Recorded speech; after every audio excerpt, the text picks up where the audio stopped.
Mate, one game away from the big dance last year. How's this year going to be different?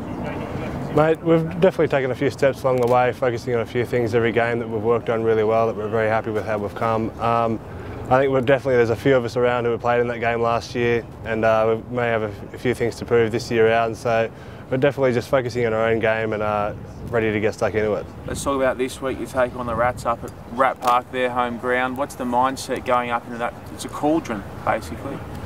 Well, it is a cauldron, yeah. It is a field that we've always enjoyed playing at, and I think we've actually got a better record against the Rats there than we do at Chatswood. So hopefully we can use that against them, and you never know what's going to happen.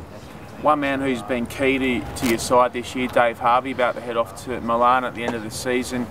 How big a influence is he going to be this weekend? Well, he definitely is, the guy who controls our game a lot of the time, and we definitely base our game plan around his abilities. So every game that we go into, he certainly makes a key impact, and it'll be the same this week as every other week. Do you see any weaknesses in that Rat side? Every team has their weaknesses. We definitely have a look at the video and highlight their weaknesses, and we're going to focus our game plan around those weaknesses. Where do your strengths lie heading into the game? Well, we've definitely been focusing on our defence, not just this year, but the last couple of years, and that hasn't changed. But something we've been focusing on specifically the last couple of weeks is trying to play and attack for a full 80 minutes. So it's one thing would be a focus for us again this week. A few weeks back you were teetering on the edge of the 6. How big a turning point was Louis Ciali from Manly dropping that ball over the line to effectively rub you out of that game at Chatswood?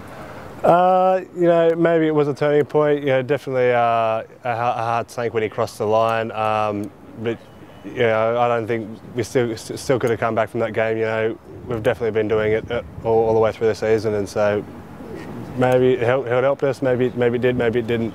And how deep can this Highlander side go? Can they, if they do make it to the GF and they were to face Uni, could they topple the Giants?